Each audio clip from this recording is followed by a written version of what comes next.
만약 제가 주식을 처음 했을 때로 돌아간다면 저는 먼저 시작했을 것 같아요.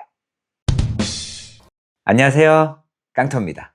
저도 시작은 똑같았습니다. 주식 투자 처음부터 잘할 수 없잖아요. 당연히 종목 잘 모르고요, 그냥 돈을 벌고 싶다 이런 생각밖에 없었고, 부동산을 하자니 자금이 너무 많이 필요하고, 주식은 소액으로도 할 수 있으니까 그렇게 주식을 시작한 거거든요. 근데 가치 투자랑 단기 트레이딩 이렇게 있잖아요. 제 입장에서는 가치 투자가 너무 어려웠어요. 책을 봐도 무슨 소린지 잘 모르겠고, 단기 트레이딩 단타 이거는 어떤 지점, 타점 이런 것만 알고 있으면 여기서 사서 여기서 팔아라 이렇게만 돼도 수익이 금방 날 것 같더라고요.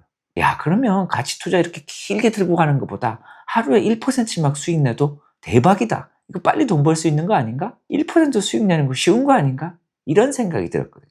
그래서 저도 단타로 시작했습니다. 그런데 현실은 다 아시겠죠? 좋은 결과가 나오지 못했습니다. 생각보다 벌 때는 좀 버는 것 같았거든요. 근데 금방 또 손실로 전환되고 계속 반복, 무한굴레 벗어나지 못했어요. 1% 수익 낸다라는 게 어떻게 보면 쉬울 수도 있는데, 제가 어떻게 매매를 했냐면 기법이 있거나 이런 건 아니었거든요. 그냥 아침에 거래 터지고 테마 몰리고 뭐 이렇게 수급이 반짝반짝하고 막 들어와 들어와 이런 종목들, 그런 종목들에서 빨리 진입해가지고 스캘핑처럼 수급이 막 몰릴 때 들어갔다가 훅 나오는 그런 매매를 자주 했습니다. 기껏해야 수익 뭐 하루에 3%? 목표 수익이 2, 3%? 이 정도 내는데 목적을 두고 매매를 했거든요. 물려도 금방 뭐 손절하거나 이런 건 했습니다. 근데 문제가 뭐가 있냐면, 한 번씩 너무 빨리 매매를 하다 보니까 내가 생각했던 손절보다 더 빨리 떨어진 경우가 있거든요. 내가 대응을 못했던 거. 그렇게 되면 그때 잘라내야 되는데, 사람 마음이 이래요. 야, 이거 혹시 올라가는 거 아니야? 나 얘 좀 좋아 보이는데 얘는 바닥 찍고 다시 올라갈 거야. 그런 기대감에 홀딩한 거죠. 물려서. 홀딩하면 그 다음날 돼서 주가가 올라가면 다행인데, 그 다음날에도 또 빠지는 케이스가 있었거든요. 그럼 그때서야 뭐 손절을 하거나, 혹은 그때서야 물타기를 한 겁니다. 비중이 늘어나겠죠. 그럼 비중이 늘어난 상태에서 살려만 줘서 다시만 올라가면 다행인데, 그게 이제 떨어지면 2배로 더 아픈 거거든요. 그러면 그동안에 수익 냈던 거 다 반납하고 또 제자리 걸음하고 이런 상태를 계속 반복했습니다.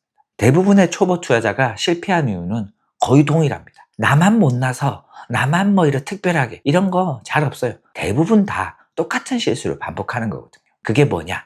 스터디가 덜 된 겁니다. 주식에 대해서 공부가 덜 됐기 때문에 재미로 느끼는 거죠. 사실 수익을 내기 위해서 접근하는 건데, 그런 수익을 내기보다는 쾌락 이런 거에 집중하는 케이스가 더 많거든요. 분명 목적은 돈을 번다라고 생각했는데, 돈을 벌려면 공부를 하고 어떤 부분을 알아야 되고 금융 지식이 있어야 되는데, 그거를 무시하고 우선 뛰어들어가지고 수익 내보자 이렇게 시작하는 거거든요. 모르니까 어떻게 매매해야 될지, 리스크 관리해야 될지 그런 거에 대한 개념 자체가 없는 겁니다. 왜 그러냐면, 주식은 사고 팔고 하는 게 너무 쉽기 때문이에요. 저 같은 경우에도 주식 정보나 이런 게 많이 들어오거든요. 뭐 남들 모르는 비공개 정보 이런 게 아니라, 콜 돌린다고 해야 되나? 여의도에서 누군가가 매수하고 좋게 보이고 이런 거에 대해서 얘기한 겁니다. 깡토 형 이거 좋아 보이는데 어때요? 하면서 종목 얘기를 해주면 저도 마음이 동해요. 이거 들어보이면 혹하거든요. 이거 그럴싸한데? 괜찮아 보이는데? 그럼 나도 모르게 딸깍딸깍 클릭하고 있는 겁니다. 아직도 그렇게 하는데, 20년 전, 10몇 년 전에는 어떻겠어요? 더 심했어요. 물론 그런 정보 자체도 잘 없었지만, 남이 뭐라고 얘기하면 내가 공부하고 내가 알아보는 것보다 왠지 남이 얘기하면 뭔가 있어 보였거든요. 똑같습니다. 지금 대부분의 초보 투자자분들도 동일한 오류, 실수를 반복하는 겁니다. 남이 좋다고 하는 거 아무런 생각 없이 계획 없이 무지성으로 매수하고 매매하는 케이스가 정말 많은 거예요. 특히 지금 유튜브 보고 계시죠? 유튜브 이런 거를 통해 가지고 전문가라는 분들이 나와 가지고 이야기를 하면 그럴싸해 보이거든요. 뭔가 있어 보이면 내가 판단하는 것보다 유튜브에서 전문가들이 얘기하는 게 좋아 보인다 해서 나도 모르게 그 다음날 딸깍딸깍 하고 있는 겁니다. 그런 매매를 줄이셔야 되는 겁니다. 그게 바로 뇌동매매거든요.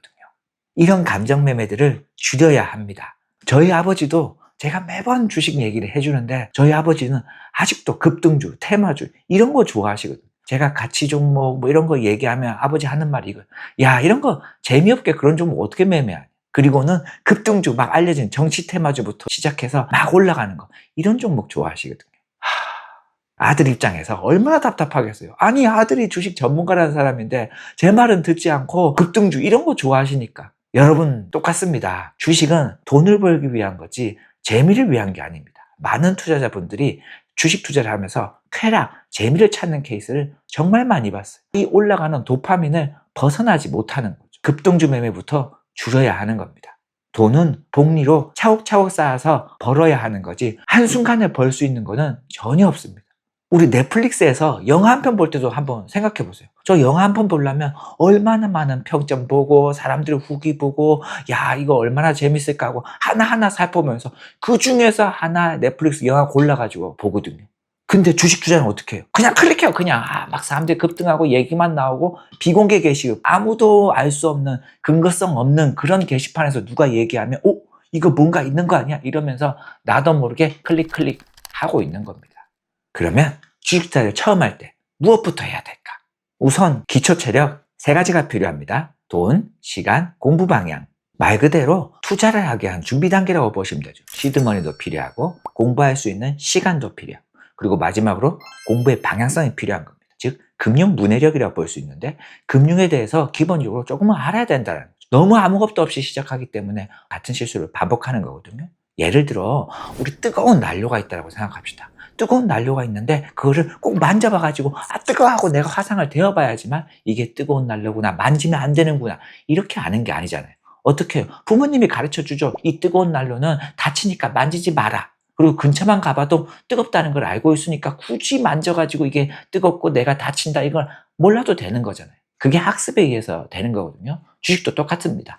그거는 무조건 경험으로 이거는 하지 마라 이게 아니라 책을 통해서 누구나도 쉽게 옛 선인들의 말을 통해서 성공한 투자자의 말만 들어도 해야 될 것, 안 해야 될 것이 어느 정도 다 구분이 돼 있다고 보시면 됩니다. 주식 투자를 보면 400년 전 이 투자자들 말과 지금의 이 주식시장과 다른 거 아니냐 이런 생각을 하지만 달라진 거 하나도 없습니다. 주식시장의 본질 가치는 기업의 성장, 펀드멘탈이 기본 1순위가 되는 거고 나머지는 수급이라든지 사람들의 심리 이런 부분이 반영되는 겁니다. 앙드레 코스톨라니도 한 말이 있습니다. 개와 사람이 산책을 가는데 당연히 사람이 먼저 가고 개가 따라가야 되지만 개가 사람보다 빨리 갈 때도 있고 개가 사람보다 늦게 갈 때도 있고 개와 사람이 같이 갈 때도 있습니다. 본질 가치, 사람은 그대로인데 개, 수급, 심리 이런 영향에 의해서 주가가 먼저 갈 때도 있고 나중에 갈 때도 있고 같이 갈 때도 있다. 마찬가지인 겁니다. 그 몇백 년 전이나 지금이나 그런 현상은 동일합니다. 달라진 게 있다면 400년 전에는 HTS가 없었죠. 그때는 테크니컬적인 기술적으로 분석하거나 이런 걸 하는 게 어려웠다면 지금은 집에서 누구나 앉아서 편안하게 HTS, MTS를 통해서 쉽게 매매할 수 있다. 정보를 쉽게 받아볼 수 있다. 그 차이가 있는 겁니다. 나머지 본질적인 가치는 동일한 겁니다. 그래서 주식 투자를 처음 한다면 우선 책을 봐야 되는 겁니다. 깡토님 책을 좀 추천해 주세요. 제가 책 추천을 상당히 많이 했거든요. 블로그 포스팅에도 남아있고 제 책 손실은 짧게 수익은 길게 뒤편에도 추천 목록에 책이 나와 있습니다.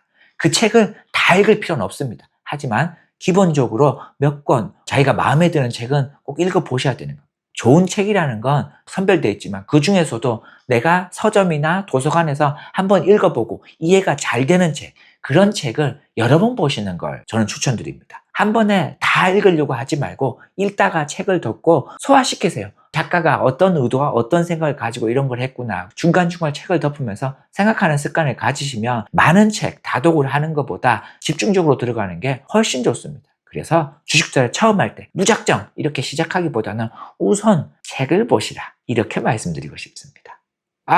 깡토님 너무 꼰대 같은데요. 근데 이건 어쩔 수 없는 겁니다. 누구나 당연히 해야 되는 겁니다. 기본 금융 문해력이 있어야 이해할 수 있는 겁니다. 아는 만큼 보인다고 했죠. 제가 막 주식 투자 얘기하면 모르는 사람도 저게 뭔 소리야 이런 얘기를 많이 하거든요. 근데 아는 분들은 이거를 공식을 이렇게 만들었어요. 와 좋다 이런 얘기를 하는 겁니다. 아는 만큼 보인다. 기본적인 공부는 하셔야 되는 겁니다. 그게 꼭 책일 필요는 없고요. 지금 유튜브 이런 것도 잘 나와 있잖아요. 괜찮고 좋은 내용들 이런 유튜브를 보셔도 전혀 상관없습니다. 근데 아시죠? 유튜브의 사람들은 검증이 안 됐어요. 저도 검증이 안 된 그 중에 한 명입니다. 수많은 사람들이 검증 없이 그냥 유튜브를 하고 얘기를 하는 거거든요. 텔레그램도 마찬가지인 거고 그 사람의 능력이 있는지 구별할 수 있는 눈을 가져야 되잖아요. 그 눈은 어떻게 가지냐? 또 책입니다. 책을 통해서 그 사람들이 진짜인가 거짓인가를 충분히 알 수가 있는 거예요. 그 말은 금융 문해력을 꼭 가지고 있어야 된다는 겁니다. 만약에 주식책에 대해서 좀 더 많이 알고 싶다 이러면 밸류 리더스라는 독서 모임이 있습니다. 우리나라 독서 클럽에서 제일 오래됐다고 해야 되나? 거기 참고하시면 좋은 추천서들이 다 나와 있습니다. 처음 투자할 때의 목표는 수익이 아닙니다. 생존입니다. 제가 항상 강조하는 게 생존, 리스크 관리에 대해서 항상 얘기하는 거거든요. 깡토님은 맨날 돈 버는 얘기가 아니라 지키는 얘기만 한다. 이 얘기를 정말 많이 하는데 그럴 수밖에 없는 겁니다. 살아남아야, 시장에 있어야 다음 기회를 또 노리고 수익을 낼 수가 있는 거거든요. 그 부분에 대해서는 지속적으로 제가 언급을 하고 더 좋은 리스크 관리 하는 방법에 대해서는 계속 유튜브를 통해서 알려드릴 겁니다. 제가 리스크 관리에 대해서 이미 책이라든지 유튜브를 통해서 언급을 해드렸는데 또 업그레이드 된 게 많거든요. 그런 부분은 하나씩 하나씩 제가 노하우를 공개해 드릴 테니까 구독, 좋아요, 알림 잊지 마세요. 투자는 잃지 않는 법이 가장 1순위입니다. 워렌 버핏도 그랬죠? 1순위 뭐다? 돈을 잃지 말아라. 2순위 첫 번째 기억을 잃지 마라. 저도 동일한 겁니다. 투자의 기본은 지키는 것으로부터 시작하는 겁니다. 그 리스크 관리하는 방법이 여러 가지가 있는데 가치 투자가 있고 추세 추종이 있고 일반 트레이딩이 있고 크게 3가지 관리가 있습니다. 근데 그 중에서도 저는 추세 추종을 선택하겠습니다. 그 이유는 제가 그동안 주식 투자를 해보니까 조금 더 정형화시키고 통계적으로 뽑을 수 있고 이런 거를 제가 좀 더 선호하거든요. 근데 가치 투자는 뭐랄까 조금 정형화가 어렵습니다. 정성 분석이 깊다 보니까 내가 이 기업에 대해서 얼마나 알고 있고 그 회사에 식당에 젓가락이 몇 개인가 이 정도까지 분석해야지 자신이 생기는 거고 그러다 보니까 이런 부분에 대해서 사람마다 차이가 있는 겁니다. 그래서 리스크 관리가 상대적으로 통계적으로 딱 이렇게 할 수 있다라고 정형화시키지를 못했거든요. 당연히 해지라든지 이런 게 있지만 그래도 상대적으로 부족했다고 보시면 될 것 같아요. 반면에 추세 추종, 일반 트레이딩 이런 거는 손절이라든지 이런 명확한 수치와 통계 기반으로 데이터가 나왔습니다. 데이터를 좋아하는 저는 당연히 일반 트레이딩이나 추세 추종 그 둘 중에 선택할 수밖에 없었는데 일반 트레이딩은 변수가 너무 많았던 거죠. 그러면 남아있는 건 추세 추종 하나밖에 없는 거예요. 통계로 뽑을 수 있고 데이터를 확인할 수 있고 누구나 봤을 때 근거 자료가 명확했던 그래서 저는 추세 추종을 추천하는 겁니다. 일반 트레이딩도 당연히 성공한 사람도 많아요. 근데 저는 그런 사람이 되지 못했어요. 제가 못된 겁니다. 여러분은 성공할 수도 있겠죠. 근데 아시다시피 일반 트레이딩은 좀 타고난 기질, 성격, 성향 이런 게 좀 있어야 돼요. 저는 다른 사람들이 얘기하면 귀가 흔들리고 내동매매도 그렇고 마음이 콩닥콩닥 해가지고 종목만 사면 자꾸 쳐다보게 되거든요. 그러다 보니까 저는 일반 트레이딩을 잘 못했어요. 내동매매가 계속 있었거든요. 그거를 컨트롤하고 심리적으로 잘할 수 있는 사람은 분명 성공할 수도 있습니다. 그래서 일반 트레이딩이 나쁘다, 잘못됐다 이런 건 아니고 더 어려운 매매라고 해야 되나? 그렇게 생각하시면 돼요. 반면에 추세 추종은 기질의 영향이 좀 덜합니다. 왜냐하면 통계적으로 다 나와 있는 자료가 제일 많거든요. 제가 주식 투자를 처음 하게 된다면 저는 추세 추종 매매부터 시작할 것 같습니다. 그래서 여러분 주식 투자를 처음 할 때 빨리 부자가 되기보다는 내가 이런 투자 세계에서 오랫동안 살아남아서 복리로 큰 수익을 내겠다 이런 생각을 가셔야 돼요. 빨리 가는 사람들은 빨리 가려고 위험한 길을 선택하는 거거든요. 그 위험한 길이라는 게 빨리 갈 수도 있어요. 근데 미끄러지거나 그 낭떠러지에서 떨어지게 되면 다시 올라갈 수가 없잖아요. 사람은 누구나 실수할 수 있는 겁니다. 당연히 투자하다 보면 미끄러질 수도 있죠. 근데 그거를 미끄러지더라도 다시 걸어갈 수 있는 그게 리스크 관리고 그 리스크 관리가 체계화되고 정형화 아주 잘 되어 있는 게 추세 추종입니다. 여러분은 만약 주식 투자를 처음 하게 된다면 어떤 매매를 하고 싶은가요? 댓글로 의견을 남겨주세요. 우리 한번 토론해 볼까요? 주식은 타이밍이 아니라 태도입니다. 오늘부터라도 제대로 시작하세요. 깡토가 여러분을 응원합니다. 지난번 스타기지에 제가 자금 관리 엑셀 파일을 올려드렸는데 그거 관련 질문하신 분들이 있거든요. 거기 보면 엑셀 시트에 다 나와 있긴 한데 거기서 이해 안 되는 수식이 뭐가 있냐면 종목수를 늘렸을 때 변수를 바꿔야 되는 부분이 있습니다. 예를 들어 6이라고 나눠지는 게 있는데 그게 종목수 칸을 제가 사람마다 유닛을 다 다르게 하기 때문에 그걸 6이라고 적어 넣었거든요. 근데 그 종목수가 늘어나면 그 부분을 증가시키면 되는 겁니다. 혹시나 수식이라든지 이런 부분이 이해가 안 되시면 댓글 남겨주시면 시간 날 때마다 제가 한 번씩 확인해서 답변할 수 있도록 하겠습니다.